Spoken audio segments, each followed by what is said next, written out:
नमस्कार, मैं रवीश कुमार। बिहार के चुनाव में आपने एक नारा सुना होगा, फैक्ट्री गुजरात में, विक्ट्री चाहिए बिहार में।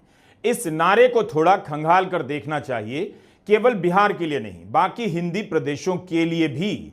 बिहार के युवा कभी भी अटैची लेकर दूसरे राज्यों में खपने के लिए निकल पड़ते हैं। इसलिए आप नहीं कह सकते कि वे प्राइवेट सेक्टर में नौकरी नहीं करना चाहते, सरकारी नौकरी का ही आसरा देखते हैं। सवाल है कि जब प्राइवेट सेक्टर में भी नौकरियां ना हो तो युवाओं के पास सरकारी नौकरी के अलावा क्या विकल्प रह जाता है? उनसे उद्यम करने के लिए कहा जाता है। अगर बाजार में मांग ही होती तो आज प्राइवेट सेक्टर ही भर भर कर नौकरियां दे रहा होता। जब बड़ी बड़ी कंपनियों के प्रोडक्ट की मांग नहीं है, उनके पास नौकरियां नहीं हैं, तो क्या युवाओं पर थोप देना सही होगा कि आप बिजनेस नहीं कर रहे, आप बिजनेस कीजिए, अपने लिए रोजगार पैदा कीजिए, हम आपको 10,000 रुपया दे रहे हैं। कई बार इस पैसे से मदद भी हो जाती है। लेकिन अगर कोई बड़ा बदलाव हुआ होता तो सरकार खुद ही अपने पैसे के दम पर खड़े इन उद्यमों का प्रचार कर रही होती। उद्यम और रोजगार में अंतर तो पता नहीं, लेकिन अलग से उद्यम, अलग से रोजगार के नाम पर महिलाओं और पुरुषों के लिए योजनाएं काफी हैं। उनसे रोजगार के क्षेत्र में कितना भला हुआ है, इसका मूल्यांकन कैसे किया जाए? अगर इन योजनाओं में दम होता तो आज बिहार में रोजगार की बाढ़ आ गई होती, क्योंकि अलग अलग राज्यों में जाकर अपने दम पर काम करने वाले बिहार के युवाओं में हुनर की कोई कमी नहीं। फिर इन योजनाओं का असर क्यों नहीं दिख रहा है? जिस बिहार के युवाओं से देश भर के उद्योग धंधे चलते हैं, उनके बिहार में उद्योग धंधे क्यों नहीं? राजधानी पटना की सड़कों से आए दिन ऐसी तस्वीरें आती हैं। अलग अलग परीक्षाओं की भर्ती को लेकर प्रदर्शन होते हैं, लाठियां चलती हैं। जिस दिन पूर्णिया में जीविका दीदी प्रधानमंत्री की सभा में तालियां बजा रही थीं, उसी दिन उनके बेटे पटना में नौकरी की घोषणा के लिए लाठियां खा रहे थे। 5 सितंबर की शाम दरोगा भर्ती के प्रदर्शनकारी मुख्यमंत्री निवास के घेराव के लिए आगे बढ़ रहे थे। इनकी मांग थी कि परीक्षा की तारीख की घोषणा हो और बिहार दरोगा भर्ती में कितने पद निकाले जाएंगे, इसकी जानकारी दी जाए। भीड़ काबू के बाहर होने लगी, बैरिकेड तोड़कर आगे बढ़ने लगी, पुलिस ने लाठी चार्ज कर दिया। क्या बात है कि बिहार में नौकरी को लेकर त्राही त्राही है। इन युवाओं के खाते में पैसे नहीं जा रहे, मगर इनकी माताओं के खाते में कभी 3,000, कभी 10,000 रुपए दिए जा रहे हैं। यही नहीं, इसी पटना में हजारों की संख्या में संविदा कर्मी एक झटके में नौकरी से निकाल दिए गए और वे कई दिनों से पटना में आंदोलन कर रहे हैं। पटना बीजेपी दफ्तर को संविदा कर्मियों ने इस तरह से घेर लिया कि बीजेपी के राष्ट्रीय अध्यक्ष जेपी नड्डा अपनी ही पार्टी ऑफिस में नहीं जा सके। 3,000 की राशि अस्थायी मदद के लिए जरूरी हो सकती है, लेकिन यह रोजगार का विकल्प नहीं हो सकती। बिहार में कई लोग कहते हैं चुनाव के समय उद्योग धंधे की बात फालतू बात है, पलायन की बात तो और भी फालतू बात। खुद युवा जाति और धर्म पर वोट देंगे। हो सकता है उनकी बातें सही हो, लेकिन मुझे लगता है कि ऐसा सोचना थोड़ा ज्यादा है।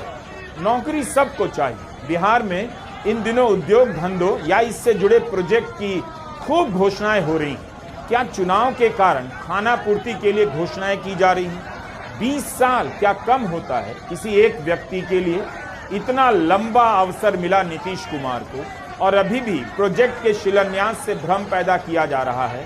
उम्मीदें पैदा की जा रही हैं कि बिहार में उद्योगों की नींव रखी जा रही है। हम इस वीडियो में बताएंगे कि बिहार में उद्यम के विकास के लिए, स्वरोजगार के विकास के लिए हजारों करोड़ रुपए की योजनाएं चल रही हैं।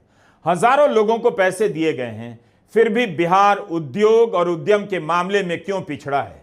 हजारों करोड़ रुपए कहां चले गए? क्यों बिहार का युवा सड़कों पर लाठियां खा रहा है? 2005 से नीतीश कुमार बिहार के मुख्यमंत्री हैं, लेकिन बिहार में फैक्ट्रियों की संख्या मात्र 3,386 है, जबकि तमिलनाडु में फैक्ट्रियों की संख्या 40,000 से अधिक है। तमिलनाडु में हर चुनाव में सत्ता बदलती है।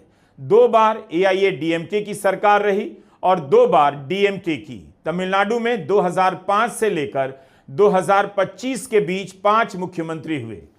जयललिता, के करुणानिधि, पनीर सेल्वम, के पलानी स्वामी के बाद के स्टालिन मुख्यमंत्री हैं। तमिलनाडु में सत्ता बदलती रही, फिर भी यहां औद्योगिक विकास नहीं रुका। ये भाजपा के लोग, इन लोगों का दिमाग घुटने में है। ये लोग चाहता है कि बिहारी लोग को ठग ले। ये मोदी जी चाहते हैं फैक्ट्री लगाएंगे गुजरात में, अब विक्ट्री चाहिए बिहार में। ऐसा होने वाला है क्या? ऐसे ठग लोगों को ये बिहार की जनता उड़ती चिड़िया को हल्दी लगाना जानती है। यहां मोदी जी 11 साल से सरकार में हैं, आप भारत सरकार के प्रधानमंत्री, और हमारे तो मुख्यमंत्री इतना बार पलटी मारे हैं कि उनका दिमागे चकड़ी आ गया। अब वो अचेत अवस्था में चले गए हैं। गुजरात में 27 साल से बीजेपी की सरकार है। यहां फैक्ट्रियों की संख्या 33,311 है। बिहार में 2005 से ही नीतीश कुमार सत्ता में है। राजद के थोड़े समय का साथ छोड़ दें तो बीजेपी ही उनके साथ पावर में है। बिहार में फैक्ट्रियों की संख्या 3,386 बताई जाती है। उद्योग की ऐसी हालत क्यों है कि चुनाव आते ही प्रोजेक्ट की घोषणा हो रही है, शिलान्यास हो रहा है और युवाओं से आइडिया मांगा जा रहा है। पटना में 11 सितंबर को आइडिया फेस्टिवल का समापन हुआ। इसके पहले करीब 2 महीने तक बिहार के सभी जिलों में आइडिया फेस्टिवल चला। राज्य के 534 ब्लॉक से एक आइडिया को स्पॉन्सर किया जा रहा है। ऐसा लगता है कि हर ब्लॉक में एक आइडिया स्पॉन्सर करने के बाद उसके नाम पर सरकार उद्योग के सवालों से पीछा छुड़ाना चाहती है या सवाल पर पानी डाल देना चाहती है। सरकार का दावा है कि 25,000 से अधिक आइडिया मिले हैं, जिनमें से 5 आइडिया को पुरस्कृत किया गया।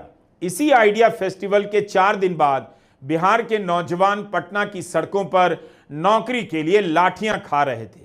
इस आइडिया फेस्टिवल में 5 टॉप आइडिया को पुरस्कृत किया गया है। पता चला कि जो टॉप आइडिया हैं उन्हें सरकार 10 लाख तक का फंड दे सकती है ताकि वे स्टार्टअप शुरू कर सकें। एक आइडिया की जानकारी मिली कि 17 साल की शांभवी शर्मा ने स्मोकलेस चूल्हा बनाया है। अच्छी बात है, कम से कम शांभवी ने ऐसा सोचा। शांभवी को 15,000 की राशि इनाम के तौर पर दी गई।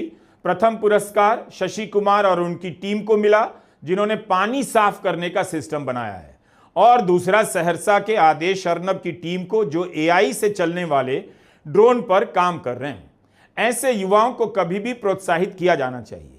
लेकिन शांभवी की खोज मोदी सरकार की एक 9 साल पुरानी योजना पर गंभीर सवाल उठा रही है। शांभवी के धुआं रहित चूल्हे को तीसरा पुरस्कार मिला है। इससे पता चलता है कि उसके आसपास औरतें लकड़ी के चूल्हे का इस्तेमाल कर रही हैं और उनकी खराब हालत देखकर शांभवी को लगा होगा इसका विकल्प खोजा जाए। लेकिन उसे धुआं रहित चूल्हे के बारे में सोचने की जरूरत क्यों पड़ी?